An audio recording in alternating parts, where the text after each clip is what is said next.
السلام علیکم۔ آج آپ کو میرے قاری صاحب بتائیں گے نماز کی مسٹیکس کے بارے میں جو ہم اکثر کرتے رہتے ہیں اور ہمیں وہ ٹھیک کرنی چاہیے۔ تو قاری صاحب بتائیں۔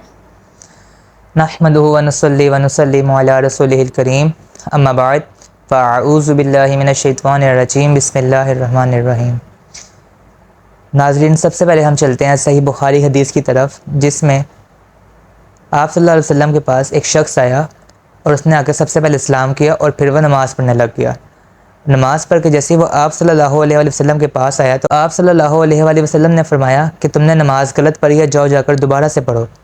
وہ شخص دوبارہ گیا اور دوبارہ پڑھ کر واپس آیا تو آپ صلی اللہ علیہ وآلہ وسلم نے پھر سے فرمایا کہ تم نے نماز غلط پڑھی ہے، جاؤ جا کر دوبارہ سے پڑھو۔ پھر سے وہ دوبارہ شخص گیا اور جب دوبارہ پڑھ کر آیا تو آپ صلی اللہ علیہ وآلہ وسلم نے دوبارہ سے یہی بات اس کو تنقید فرمائی کہ تم نے نماز غلط پڑھی ہے، جاؤ جا کر دوبارہ سے ٹھیک کرو۔ اور پھر اس کو آپ صلی اللہ علیہ وآلہ وسلم نے بتایا کہ تمہاری غلطی کیا ہے۔ اصل میں وہ شخص جو تھا بہت زیادہ سپیڈ سے نماز پڑھ رہا تھا، اس کو آپ صلی اللہ علیہ وآلہ وسلم نے بتایا کہ تم جو ہے نماز کو آہستہ آہستہ ادا کرو اور پورے پورے لفظ ادا کرو اس کے اندر، کیونکہ زیادہ سپیڈ سے نماز پڑھنے سے نماز نہیں ہوتی ہے۔ اسی طرح کی بہت ساری مسٹیکس ناظرین ہم روزمرہ کی زندگی میں نماز جب پڑھتے ہیں تو ہم بہت ساری مسٹیکس کرتے رہتے ہیں، جیسا کہ سب سے پہلے ہم جب نیت کرتے ہیں تو ہمارے ہاتھ جو ہے بالکل سٹریٹ ہونے چاہیے خانہ کعبہ کی طرف، اور ہمارے ہاتھوں کے جو تھمب ہے، یہ جو ہمارے انگوٹھے ہیں، یہ ہمارے یوں کانوں کا ساتھ ٹچ ہونے چاہیے اور بالکل سٹریٹ ہمارے ہاتھ ہونے چاہیے، اور پھر ہمیں اللہ اکبر کہہ کے نیت باندھنی چاہیے۔ اور جب ہم نیت باندھیں تو ہمیں چاہیے ہمارے یہ تھمب اور ہماری یہ لاسٹ والی جو فنگر ہے، اس سے ہم اپنی کلائی کو اچھے سے پکڑ لیں، اور ہماری جو 3 فنگرز ہے یہ ہماری ہاتھ کے اوپر، مطلب کہ ہماری کلائی کے اوپر آنی چاہیے، اور اس سے ہم نے یوں کر کے اپنی کلائی کو پکڑنا ہے اور 3 فنگرز ہماری کلائی کے اوپر آئے گی اور پھر ہم ہاتھ باندھیں گے۔ ناظرین، اسی طرح سے جب ہم رکوع میں جاتے ہیں تو ہمیں چاہیے ہماری کمر بالکل سٹریٹ ہو، نہ کہ کمر ہماری بینڈ ہو اوپر کی طرف نہ نیچے کی طرف، بالکل کمر سٹریٹ ہونی چاہیے۔ اس طرح سے ایک روایت میں آتا ہے کہ صحابہ کرام فرماتے ہیں کہ آپ صلی اللہ علیہ وآلہ وسلم جب رکوع میں جاتے تھے تو آپ صلی اللہ علیہ وآلہ وسلم کی کمر اتنی بالکل اس طرح سے بالکل سیدھی ہوتی تھی کہ اگر اس کمر کے اوپر پانی ڈال دیا جائے تو وہ پانی نہ نیچے کی طرف آئے گا نہ اوپر کی طرف آئے گا، وہ بالکل سٹریٹ ہی رہے گا، کیونکہ آپ صلی اللہ علیہ وسلم جب رکوع کرتے تھے تو کمر ان کی بالکل سٹریٹ ہوتی تھی۔ اور ہمیں بھی چاہیے ناظرین کہ جب ہم رکوع میں جائیں تو ہماری کمر بالکل سٹریٹ ہو۔ ناظرین، اسی طرح سے ہمیں چاہیے کہ جب ہم سجدہ کریں تو سجدہ بھی ہمیں جلدی جلدی نہیں کرنا چاہیے۔ بہت سے لوگ ایسے کرتے ہیں کہ سجدے میں 3 دفعہ سبحان ربی الاعلیٰ پڑھتے ہی نہیں ہیں، وہ بس آتے ہیں فٹافٹ اسپیڈ سے سجدہ کرتے ہیں، اٹھ جاتے ہیں اور فوراً سجدے میں چلے جاتے ہیں، جبکہ ہمیں یہ کرنا چاہیے، ہمیں کم سے کم سجدے میں 3 یا 5 دفعہ سبحان ربی الاعلیٰ کہنا چاہیے، اور پھر جا کر ہمیں سجدے سے اٹھنا چاہیے۔ کچھ حضرات ایسے ہوتے ہیں جب وہ سجدے میں جاتے ہیں تو ان کے پاؤں زمین سے اٹھ جاتے ہیں، جو کہ سراسر غلط ہے، ایسا نہیں ہونا چاہیے۔ کم از کم 1 فنگر لگانا جو فرض ہے اور پوری 10 انگلیاں لگانا وہ سنت ہے۔ ہمیں چاہیے کہ ہم سنت ادا کرنے ساتھ ساتھ تو ہمیں پوری 10 انگلیاں زمین پر لگانی چاہیے، زمین سے پاؤں نہیں اٹھانے چاہیے، کیونکہ جب زمین سے پاؤں اٹھتے ہیں تو نماز ٹوٹ جاتی ہے۔ اکثر حضرات جب قیام میں ہوتے ہیں، مطلب کہ جب سورہ فاتحہ وغیرہ ہم پڑھ رہے ہوتے ہیں، تب بھی کچھ حضرات ایسے ہوتے ہیں یا کچھ نوجوان ایسے ہوتے ہیں جن کو پتہ نہیں ہوتا ہے، وہ اپنے پاؤں کو بار بار اپنے پاؤں کی فنگرز کو موو کرتے رہتے ہیں، جو کہ سراسر غلط ہے۔ نماز کے اندر ہاتھ پاؤں اٹھانا جو ہے وہ بالکل منع فرمایا گیا ہے۔ ہاتھ تب اٹھا سکتا ہے انسان جب اس کو بہت زیادہ عشت ضرورت ہو، ادروائز ہاتھ اٹھانا بھی بالکل منع فرمایا گیا ہے۔ اور ہاتھ اٹھانے کی اجازت جو دی ہے اور ہاتھ اٹھانے کی جو پرمیشن دی ہوئی ہے وہ بھی کچھ اس طرح سے ہے کہ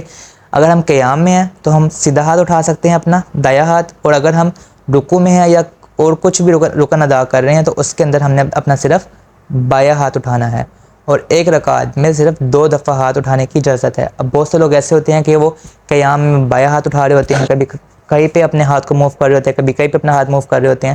جو کہ سراسر غلط ہے۔ ہمیں ان چیزوں کے بارے میں نالج ہونی چاہیے جو کہ آپ کو طیبس ورلڈ کی جانب سے مل رہی ہے۔ ناظرین، اسی طرح سے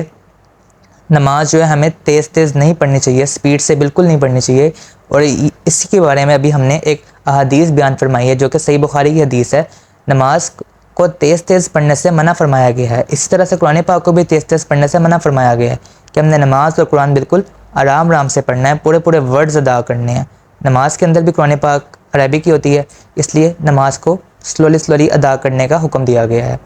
نماز جتنا ہم سلو پڑھیں گے اس میں اتنا ہی ہمارا فائدہ ہے، اور اللہ تعالیٰ اتنے زیادہ خوش ہوتے ہیں۔ جب انسان جلدی جلدی میں پڑھتا ہے تو جو بھی جلدی کا کام ہوتا ہے اسے اللہ تعالیٰ بالکل پسند نہیں فرماتے ہیں، کیونکہ جلدی کا کام شیطان کا ہوتا ہے۔ ناظرین، اسی طرح سے بہت سے لوگ ایسے ہوتے ہیں کہ وہ جیسے کہ 1945 سے اس سے پہلے سے کچھ لوگوں کی طرف سے یہ ایک کنسیپٹ چلتا آ رہا ہے کہ الحمدللہ کے بعد سورہ فاتحہ کے بعد صرف سورۃ اخلاص پڑھی جائے، یعنی کہ لوگ جب اللہ اکبر کہتے ہیں قیام میں آ جاتے ہیں وہ صرف سورہ فاتحہ پڑھتے ہیں اور اس کے بعد سورۃ اخلاص پڑھتے ہیں، الحمدللہ پڑھتے ہیں اور ساتھ میں قل هو اللہ ایڈ کرتے ہیں، اور کوئی بھی سورت وہ ساتھ میں نہیں ملاتے ہیں، مطلب کہ کوئی بھی سورت ساتھ میں نہیں پڑھتے، جو کہ ہمیں چاہیے کہ ہم زیادہ سے زیادہ نالج اکٹھی کریں، زیادہ سے زیادہ صورتیں ہم یاد کریں اور ہم زیادہ سے زیادہ صورتیں اس میں پڑھیں نماز کے اندر۔ ایک صورت پڑھنا جو ہے وہ ضروری نہیں ہے، آپ چاہے تو زیادہ بھی پڑھ سکتے ہیں، یہ کوئی فرض نہیں کیا گیا کہ آپ نے قل هو اللہ ہی پڑھنی ہے اور کوئی صورت نہیں پڑھ سکتے ہیں، آپ کو جتنی صورتیں آتی ہیں آپ اتنی زیادہ صورتیں پڑھیں، اس سے اللہ تعالیٰ بھی خوش ہوتے ہیں، آپ کا حافظہ بھی مضبوط ہوتا ہے۔ ناظرین، اسی طرح سے جو نماز کے اندر، ہر نماز کے اندر جو فرض ہوتے ہیں، 4 فرض پڑھنے کا طریقہ اور 3 فرض پڑھنے کا طریقہ تھوڑا سا ڈیفرنٹ ہوتا ہے، وہ یہ کہ جو کہ آج ہم آپ کو بتائیں گے کہ پہلی 2 رکعات میں آپ نے الحمدللہ یعنی کہ سورہ فاتحہ کے بعد کوئی بھی صورت پڑھ سکتے ہیں، اس کے بعد جب آپ دوسری رکعت میں التحیات پڑھنے کے بعد اس کے بعد آپ تشہد کہتے ہیں، اشہد اللہ یعنی کہ آپ کہتے ہیں اشہد اللہ الہ الا اللہ واشہد ان محمدا عبدہ ورسولہ، یہ کہنے کے بعد جب آپ نے اللہ اکبر کہنا ہے اور تیسری رکعت میں آ جانا ہے تو آپ نے صرف الحمدللہ پڑھنی ہے، ساتھ میں کوئی بھی صورت نہیں ملانی ہے۔ یہ صرف کس میں ہوگا؟ جب آپ فرض پڑھ رہے ہوئیں گے، 4 فرض یا 3 فرض۔ فجر کے جو 2 فرض ہوتے ہیں اس میں آپ نے دونوں رکعتوں میں الحمدللہ کے بعد قل هو اللہ یا کوئی بھی صورت آپ نے ساتھ میں ملانی ہے، ساتھ میں پڑھنی ہے، اور اس کے علاوہ ظہر، عصر، مغرب، عشاء، ان تمام نمازوں میں 2 سے زیادہ رکعتیں ہوتی ہیں فرض میں۔ ناظرین، فرض نماز کی پہلی 2 رکعتوں میں آپ نے الحمدللہ کے ساتھ کوئی بھی صورت پڑھنی ہے، اس کے بعد اگلی تیسری اور چوتھی رکعت دونوں میں آپ نے الحمدللہ کے ساتھ کوئی بھی صورت نہیں پڑھنی۔ اسی طرح سے ناظرین، جب آپ جو مرد حضرات ہوتے ہیں جو مسجد میں جاتے ہیں نماز پڑھنے، آج کل تو خواتین بھی جا رہی ہیں جمعہ پڑھنے کے لیے مسجدوں میں، تو ناظرین جب ہم مسجد میں جاتے ہیں اور جب ہم امام صاحب کے پیچھے نماز پڑھتے ہیں، امام صاحب کے پیچھے صرف فرض نماز ہی پڑھی جاتی ہے زیادہ تر، تو جب آپ نے فرض نماز امام صاحب کے پیچھے پڑھنی ہے تو آپ نے قیام میں صرف سبحانک اللہم اعوذ باللہ بسم اللہ پڑھنی ہے، اس کے علاوہ آپ نے کچھ بھی نہیں پڑھنا ہے، صرف قیام میں، باقی آپ نے سب کچھ پڑھنا ہے۔ لیکن قیام میں جب آپ امام صاحب کے پیچھے نماز پڑھیں گے، آپ نیت باندھ لیں گے تو آپ نے نہ الحمدللہ پڑھنی ہے اور نہ ہی قل شریف پڑھنی ہے اور نہ ہی کوئی اور صورت پڑھنی ہے، صرف آپ نے خاموشی سے امام صاحب کی تلاوت سننی ہے۔ اگر تو امام صاحب تلاوت نہیں کر رہے، جیسے کہ ظہر اور عصر کی نماز میں امام صاحب جو ہے وہ تلاوت نہیں کرتے ہیں اونچی آواز سے قیام میں، تو آپ نے تب بھی بالکل خاموش رہنا ہے، آپ نے پیچھے سے خود سے نہیں پڑھنا جبکہ آپ امام صاحب کے پیچھے نماز پڑھ رہے ہیں۔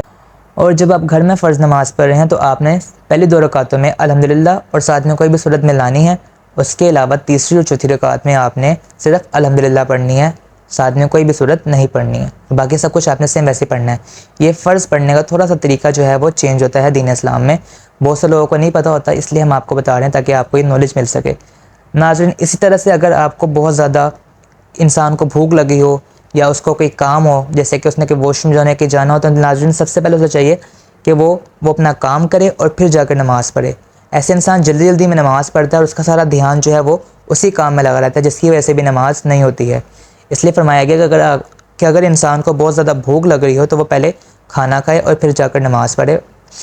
ایسا نہ ہو کہ کوئی انسان پہلے نماز پڑھنے لگ جائے اور بعد میں وہ جو ہے کھانا کھائے، اس کا سارا دھیان نماز کھانے کی طرف رہے گا اور وہ نماز جو ہے صحیح سے ادا نہیں کر پائے گا۔ تو ناظرین اسی وجہ سے یہ آپ کو بات بتائی گئی ہے۔ ناظرین اب ہم چلتے ہیں عشاء کی نماز کی طرف، جس میں 3 وتر پڑھے جاتے ہیں۔ بہت سے لوگوں کو یہ اویئرنیس نہیں ہے کہ تیسرے وتر میں ہم نے تھوڑا سی چینجنگ ہوتی ہے، جو کہ بہت سے لوگوں کو نہیں پتہ ہے۔ تیسرے وتر میں یہ ہوتا ہے کہ ہم نے جیسے کہ باقی نماز پڑھ رہے ہوتے ہیں سیم ویسے ہی پڑھنی ہوتی ہے، لیکن جب تیسری رکعت میں ہم کھڑے ہو جاتے ہیں، ہم نے الحمدللہ پڑھنے کے بعد ساتھ میں آپ کوئی بھی صورت ملا سکتے ہیں، قل هو اللہ، قل اعوذ برب الفلق، قل اعوذ برب الناس، یا قرآن پاک کی کوئی بھی صورت آپ پڑھ سکتے ہیں۔ اس کے بعد آپ نے اللہ اکبر کہہ کے رکوع میں نہیں جانا ہے، آپ نے اللہ اکبر کہہ کے کانوں کو ہاتھ لگانا ہے۔ بہت سے لوگ کیا کرتے ہیں جن کو اس چیز کے بارے میں نہیں پتہ ہوتا ہے، ان لوگوں کو ان چیزوں کے بارے میں بتایا جا رہا ہے کہ جب آپ تیسری رکعت میں آ جائے تو آپ نے اللہ اکبر کہہ کے کانوں کو ہاتھ لگانا ہے اور پھر سے ہاتھ باندھ لینے ہیں، اور پھر آپ نے پڑھنی ہے دعائے قنوت، جو کہ ہر انسان کو یاد ہونی چاہیے، اس پہ واجب ہے۔ اور اگر کسی شخص کو یاد نہ ہو، کچھ لوگ ہوتے ہیں جو بہت زیادہ ایجڈ ہو جاتے ہیں اور ان کی زبان پہ لفظ نہیں چڑھتے ہیں دعائے قنوت کے، کیونکہ دعائے قنوت کے ورڈز تھوڑے سے کرٹیکل ہوتے ہیں، تو اب وہ ان انسانوں کے لیے جو ہے اللہ تعالیٰ نے یہ فرمایا ہے کہ وہ لوگ 3 دفعہ سورۃ اخلاص پڑھ سکتے ہیں، یعنی کہ 3 دفعہ قل هو اللہ احد اللہ الصمد لم یلد ولم یولد ولم یکن لہ کفوا احد۔ اس سورت کو وہ 3 دفعہ پڑھ سکتے ہیں وطروں میں، عشاء کی نماز کے جو ہم وطر پڑھتے ہیں۔ ناظرین اسی طرح سے عصر کی 4 سنتیں اور عشاء کی 4 سنتیں جو فرض نماز سے پہلے پڑھی جاتی ہیں وہ غیر موقدہ ہوتی ہیں، ان کو پڑھنے کا تھوڑا سا میتھڈ چینج ہوتا ہے۔ اصل میں یہ سنتیں غیر موقدہ اس لیے کہلائی جاتی ہے کیونکہ آپ صلی اللہ علیہ وسلم اس کو کبھی ادا کر لیتے تھے اور کبھی نہیں ادا کرتے تھے، کیونکہ فرض نماز سے پہلے آپ صلی اللہ علیہ وآلہ وسلم 4 رکعتیں ادا کرتے تھے جن کو ہم سنت کہتے ہیں۔ ناظرین اسی طرح سے ان سنتوں کو پڑھنے کا طریقہ بس تھوڑا سا چینج یہ ہوتا ہے کہ ساری نماز سیم ویسی پڑھنی ہوتی ہے ہم نے۔ جب ہم دوسری رکعت میں آتے ہیں تو ہم نے اتحیات پوری پڑھنے کے بعد اشہد اللہ الہ الا اللہ واشہد ان محمدًا عبدہ ورسولہ تشہد کہنے کے بعد ہم نے اللہ اکبر کہہ کے کھڑے نہیں ہونا ہے۔ ویسے تو جب ہم 4 رکعت پڑھتے ہیں تو تب ہم دوسری رکعت میں اتحیات اور تشہد پڑھنے کے بعد اللہ اکبر کہتے ہیں اور کھڑے ہو جاتے ہیں، لیکن عصر کی اور عشاء کی جو فرض نماز سے پہلے 4 سنتیں ہیں اس میں آپ نے ایسے نہیں کرنا۔ آپ نے اتحیات اور تشہد پڑھنے کے بعد آپ نے آگے اللہم صلی علی یعنی کہ درود شریف، اللہم صلی علی اللہم بارک علی یہ درود شریف پڑھنا ہے۔ اس کے بعد آپ نے رب اجعلنی جو کہ ہم ہر نماز میں پڑھتے ہیں، آپ نے رب اجعلنی بھی کمپلیٹ پڑھنی ہے، اور پھر آپ نے سلام نہیں پڑھنا، آپ نے کہنا اللہ اکبر اور کھڑے ہو جانا، تیسری رکعت میں آنا ہے۔ اور تیسری رکعت کو سیم آپ نے ویسے ہی پڑھنا ہے جیسے کہ آپ نے پہلی رکعت پڑھی تھی، یعنی کہ سبحانک اللہم اعوذ باللہ بسم اللہ یہاں سے سٹارٹ کرنی ہے۔ بس یہی اس میں تھوڑا سا چینج ہوتا ہے، اور سیم عشاء کی سنتیں بھی آپ نے ایسے ہی پڑھنی ہے جیسے کہ بھی آپ کو عصر کی سنتوں کے بارے میں بتایا گیا ہے۔ امید کرتے ہیں ناظرین آپ کو یہ ویڈیو پسند آئی ہوگی، اور اگر آپ کو ویڈیو پسند آئی ہو تو اس کو لائک کر دیں، اپنے فرینڈس کے ساتھ شیئر کریں۔ اور اگر آپ چینل پہ نئے ہیں تو چینل کو سبسکرائب کر دیں اور بیل آئکن پریس کر دیں۔ اوکے، اللہ حافظ۔ اللہ حافظ۔